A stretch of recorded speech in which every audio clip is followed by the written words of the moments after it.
theoretical physicists such as yourself have studied the Sanskrit tradition. Many of the great physicists have made a point of it. Yes, physicists like the Sanskrit tradition because the cosmologies that were written down, how the universe came about, apply pretty much today. In other words, that there's a sense amongst physicists that the precision, the rigor, the depth of insight amongst the ancient Sanskrit wise people, the rishis, speaks to us today, to the scientific mind. Oh, very much so. The story is told about Oppenheimer, Robert Oppenheimer, when he saw the first blast, nuclear blast at Alamogordo.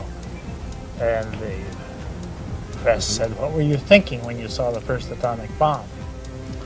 And he said, "Well, I was thinking of the dance of Shakti." The dance of Shakti, yeah. And as I recall, he used a quote from the Bhagavad Gita to describe the atomic bomb, yeah. brighter than 10,000 suns. Brighter than 10,000 suns.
Most of the people watching this video don't know that in countries from Yugoslavia and in Russia, a common language is used, which is so similar to our language that almost third word that comes out of their mouth is from Sanskrit.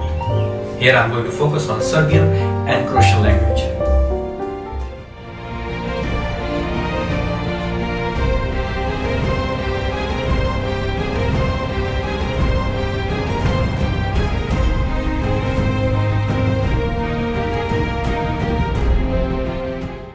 Journalist, the hotel service is saying that at the time of lightning, he usually isolates himself in the room and talks to himself.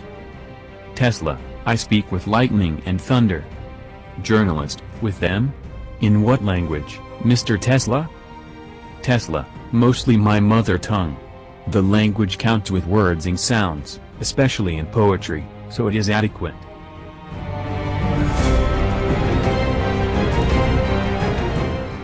And his work is really focused on the works of the genius, the famous genius Nikola Tesla. Sankhya defines everything what exists. A material, waveform, manifest or non-manifest, as three-dimensional or volumetric vibrations of substrate. And it's absolutely the same what Tesla was speaking. Because Tesla was speaking about light as longitudinal vibration of the ether expanding and compressing of the ether, and that's absolutely the same sentence which we can read in Sankhya, and same principles. For me it was a really great surprise that they before 33,000 years define on a very simple way golden mean relation. So, pi relation, and what is more interesting, the process, how pi relation as a sequential process is formed on the base of the golden mean value. For me, that means that they define the process of transformation of longitudinal movement to the vortex movement, which is main topic of the modern science, torsional waves. Sankhya speak about that before 30,000 years. They define the basis of the natural logarithm. Unbelievable, unbelievable.